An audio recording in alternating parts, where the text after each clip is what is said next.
他明明是海军的英雄，却被要求穿上重达200公斤的潜水服，在法庭上进行表演。而表演的方式也很奇葩，那就是独立行走完12步。这看似很简单，可男人只有一条腿，是为了救白人战友而失去的。面对法官提出的要求，他很无奈，谁叫自己是一个黑人呢？男人穿好潜水服，可当士兵准备将他扶起来时，却被法官再次为难。本来依照规定，潜水员从坐姿到起身是要被扶起来的，因为这个过程要举起整个潜水服的重量。可法官竟然自作主张改变规则，男人无奈只能妥协。所有人都紧张地看着他，即使是正常人都难以做到。他使出了全身的力量，才艰难地站了起来。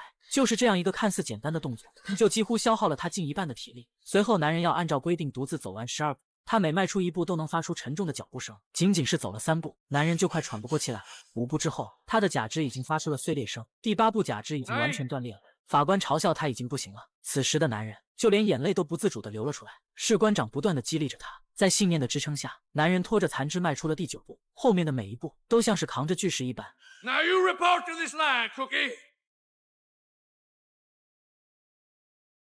他最终完成了法官的要求，站到了士官长面前，而他这么做的目的，只是为了重新回到部队做潜水员，这是他毕生的追求。他是美国历史上第一位黑人首席士官长，还是第一个负伤后继续回来服役的海军。就是他的故事支撑我偿还完了8年的贷款。在50年代的美国，黑人只配从事最低贱的职业。卡尔就出生在那样的一个时代，父亲是一个只能耕地的农民，就连这块地都不是自己的，他们没有权利拥有土地。但即使自己每天磨破了手，也要让孩子去上学。他不想卡尔以后跟自己一样，只能一辈子给别人耕地，希望他能把命运掌握在自己手上。而从小就擅长水性的卡尔，成功的通过了海军考核。在临行前，父亲只是叮嘱他永远不要再回来了，却没想到这一别竟真的成了永别。他把家里唯一的电器，一台拼接的录音机交给了儿子，把对他的希望都写在了上面。可当卡尔来到部队，这里和他想的完全不一样。黑人一样只能在最底层做着打杂的活，给白人战友服务，连同伴都嘲笑他。一个黑人还妄想在白人的脚下出人头地。在炎热的3伏天，白人每天都可以游泳，但黑人只有星期二才能游1天。看到同伴们都墨守成规，接受这样不公正的命运，卡尔当即脱下鞋子准备下水游泳。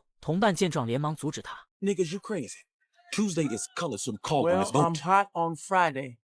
就这样，卡尔不顾白人的阻拦，毅然决然地跳下了水。长官看到后，立马命令水性最好的士兵将他抓回来。但卡尔就是上天派来打破规则的，他直接忽视长官的命令，朝海上的浮标游去。白人士兵被他远远地甩在身后，黑人同伴也为他欢呼。虽然卡尔最终赢了，可也避免不了被关禁闭，但他的行为却赢得了舰长的青睐。第一次见到这么有种的黑人，他从伙夫变成了救生员，并被提升为了上等兵。这天，卡尔像往常一样准备出勤，舰体却突然发生剧烈的晃动。他连忙出门查看，原来是一架飞机坠毁了。潜水员正在紧张地进行救援工作，很快飞行员就被打捞了上来。这也是卡尔第一次见到了潜水员，那宛如救世主般的形象，深深地烙印在了他心里。里面的人是一位首席士官长，而这个职位也成了卡尔毕生追求的目标。打捞任务还在进行，就在另一位潜水员下去救援的时候，缆绳却出现了问题，因为承受不了重量，潜水员直接掉了下去。见状，中尉命令待命潜水员下去营救，可要等他穿好装备就来不及了。这时士官长也跑了回来，见到自己的下属出事了，他当即决定快速潜水进行救援。 Make it. He's too deep already, and you will call me sir, God damn it, sailor. I got a man die down there, sir! 这也是卡尔第一次见到士官长，中尉对于他的行为很生气。 I will take you to captain's mast, and you will lose if you touch that water. Do you hear me? Yes, sir! 虽然人事就上来了，但医生却告诉了士官长一个噩耗，这次救援让他的肺部严重受损，以后很有可能再也不能潜水了。他无法接受这样的事实，自己做了半辈子的潜水员了，在医院疯狂地砸着东西。当他出院后，还被中尉告了，不仅剥夺了潜水资格，还从光荣的首席士官长变成了潜水员教官。而另一边的卡尔却来到了舰长这里，向他提出要去潜水学院。 I just made you a deck seaman 3 days ago. What else do I owe you? I owe you, sir. 最终舰长答应了他的请求，于是卡尔成为了第一个进入这里的黑人学员。他第一天来到潜水学院报道，门卫就一脸疑惑地看着他，他不敢相信有黑人学员能进来这里，即使有报道证，他也让卡尔在门外等着。当士官长开车来到这里，也嘲笑他只是一个厨子，一个厨子跑来这里能干什么？随后扬长而去。到了下午回来，他看到卡尔还站在这里，无奈只能让门卫放他进去。可等他一进来，就看到了这里的残酷。白人学员一见到卡尔，就朝他吐了一口唾沫。等卡尔来到宿舍，所有的人都疑惑地看着他，都不敢相信一个黑人能来到这里。当教官进来介绍卡尔时，没有人为他鼓掌欢迎。 But I don't bunk with niggas. 随后，所有的人都跟着离开了，最后只留下了一个人。虽然是白人，但他也总是被欺负，所以很能理解卡尔。到了晚上睡觉时，突然一瓢冷水就浇到了卡尔身上，还不等他反应，就被士官长拉到了外面。他用高压水枪把卡尔冲倒在地，紧接着又把他按到水缸里折磨他，就是想让他知难而退。但卡尔不会放弃的。他第一天来到潜水学院，晚上就被士官长一瓢冷水泼醒，只是为了叫他起床训练。卡尔刚一出门，士官长的高压水枪就冲了过来。这便是潜水学院对黑人学员的特殊照顾。还不等他反应过来，又被士官长拉到了水桶旁，被他一头就按进了水里。一边折磨他，还要一边侮辱他，目的就是要让卡尔自己退学，因为他是第一个来到这里的黑人学员。但就是这样的遭遇，让卡尔后来成为了美国历史上第一位黑人首席士官长。当然，现在的卡尔还只是一个新兵，这里的问候方式也不一般，他们被士官长亲切地称为童子军。他告诉菜鸟们，只有1/4的人能从这里毕业，而能够毕业的只有3个人，兴许能活到退休，因为潜水是海军最危险的任务。说着，他就把潜水服的腰带一把塞进了一个新兵的怀里，随后又直接把他推入水中。 If Johnny fucking Weissmuller were in the suit wearing a 200-pound Mark V diving rig, he couldn't swim to fuck Esther Williams if she was 3 feet in front of him, buck naked. 在这里，他要给菜鸟们上第一课，那就是队友之间的信赖。这个士兵简历上写着能憋气4分钟，但他不到2分钟就上来了，很有可能因为他的撒谎、虚报自己的实际能力而连累整个队伍。教官直接开除了他。卡尔第一次明白了潜水员的意义，果然在一次实践课上就验证了什么才是队友。这天，菜鸟们正在学习水下焊接，可就当进行到一半的时候，船体突然受到水下暗流的影响，发生了巨大颠簸。2个新兵被掀翻在地，其中一个新兵潜水服的气管被死死卡住，这是一个致命的消息，若不及时帮他处理，他很有可能会窒息而亡。教官当即下令队友进行救援，可面对船体的不断颠簸，没见过这种场面的新兵害怕了，他抛弃了队友，自己逃命去了。卡尔当即请求下去救援，他很快就找到了队友。当这个白人士兵看到是一张黑人的脸，无比的惊讶，明明自己平时那么侮辱他，但他还是不顾生命危险来救自己。就在队友快要窒息时，卡尔成功的给他连接好了气管。可到了表彰时，奖章却给了那个临阵脱逃的人，因为在那个时代黑人士兵不配受奖。但被救的那个白人还是给了卡尔一个肯定的眼神。逃跑的白人也知道自己不配拥有这枚奖章，愣在原地羞愧无比。但卡尔不在意这些，可命运的不公又降临到了这个黑人身上。这天他得知了父亲去世的消息，就连最后一面也没见着。他来到酒吧想借酒消愁，但前台看到卡尔是一个黑人，直接拒绝卖他酒。恰巧这时士官长路过，看到卡尔就过来挑衅他。愤怒的卡尔当即就要和他比赛憋气，随后2人戴上了潜水头盔，再将里面灌满水。很快1分钟就过去了，他们还是镇定自如，甚至还用眼神挑衅对方。等到2分多钟的时候，士官长已经感觉有些吃力了。到了第4分钟的时候，很明显士官长已经快要憋不住了，但他又不甘心输给一个黑人学员，直到流出了鼻血。士兵感觉到了不妙，立马停止比赛，给他打开了头盔。这次白人士兵们第一次见识到了卡尔的实力，可他终归是一个黑人。本来以卡尔的成绩想要毕业非常容易，但到了结业考试的时候，司令把士官长叫到一边，命令他不管怎样都要阻止卡尔毕业。面对上级的指示，士官长也只能照做。他来到宿舍劝说卡尔放弃考试，学院是不会让一个黑人从这里毕业的。但卡尔依然坚持要去。气疯了的士官长直接砸碎了父亲送给他的录音机，警告他不要来参加考试。虽然卡尔很愤怒，却也无可奈何，那就只能用实力来证明自己。到了考试的时候，卡尔还是来了。士官长也早就猜到他不会放弃的，可到了下水作业的时候，他救命人割破了卡尔的工具包，零件全都洒了出来，就是要让他知难而退。看到这一幕，卡尔知道他们是故意的，但他想要毕业的信念是不会被阻挠的。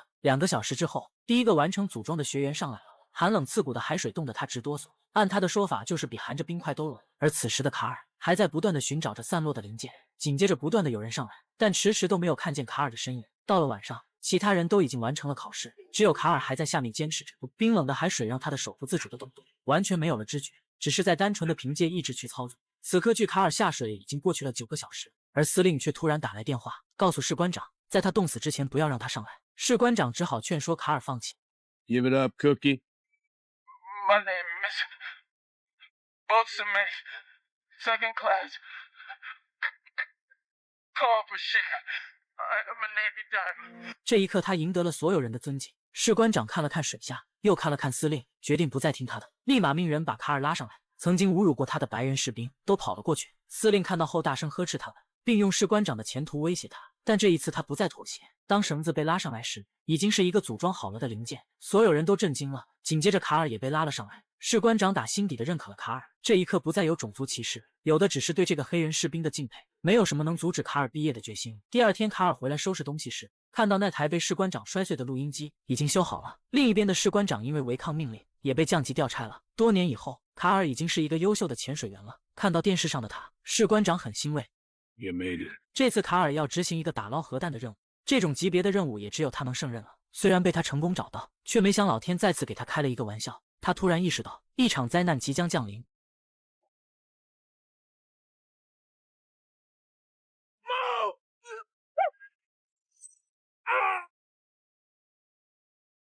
等卡尔回过神来，自己已经失去了一条腿。这对于潜水员来说就是一个致命的打击。虽然医生给他把腿及时接上了，但以后也只能拄着拐杖生活了。卡尔不愿意相信这一切，他最关心的就是自己还能不能潜水。长官们都劝说他光荣退休，可卡尔不愿意回去像父亲一样，一辈子只能给别人耕田。在美国，黑人很难出人头地，他付出了多少的艰辛，才有了如今的成就。卡尔决定要截肢，然后安上假肢，重新回到部队，成为海军史上第一位黑人首席士官长。即使妻子极力的劝阻他，他也毅然决然的截掉的小腿，并在士官长的帮助下，胁迫汉克上校为他举行医疗评估会，评定他是否能重回岗位。上校虽然答应了他，却增加了一个条件：如果卡尔没通过评定，那么士官长和他都得退休回家。就这样，两人开始为评估会做起了准备，要让卡尔在2周之内快速适应假肢。在士官长的帮助下，卡尔突飞猛进，很快评估会就开始了。所有人都期待地看着卡尔，却没想到上校命人搬来了最新款的潜水服，它重达200公斤，而卡尔想要回到潜水员的岗位，就要穿着它独立行走完12步。这即使是正常人都难以办到，但卡尔是不会放弃的。士官长为他穿好了潜水服，在他戴上头盔的那一刻，他就已经赢了。Baby diver, stand up. Wear that rig and approach the rail.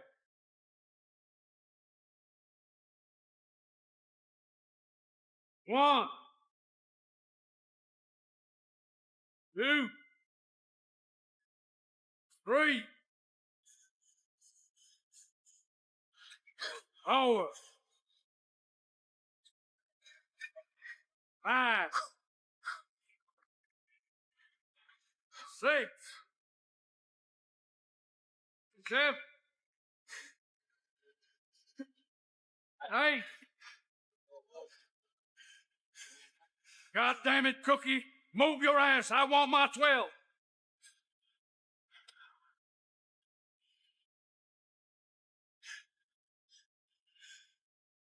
9. The Navy diver is not a fighting man. He is a salvage expert. 10. If it's lost underwater, he finds it. If it's sunk, he brings it up. If it's in the way, he moves it. 11. If he's lucky, he will die young 200 feet beneath the waves. Well, that is the closest he will ever get to being a hero. Hell, I don't know why anybody'd want to be a Navy diver. Now you report to this line, Cookie.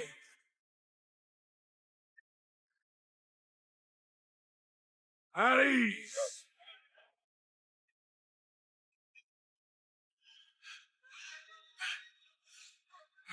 The United States Navy proudly reinstates Senior Chief and Diver Carl Brashear to full active duty.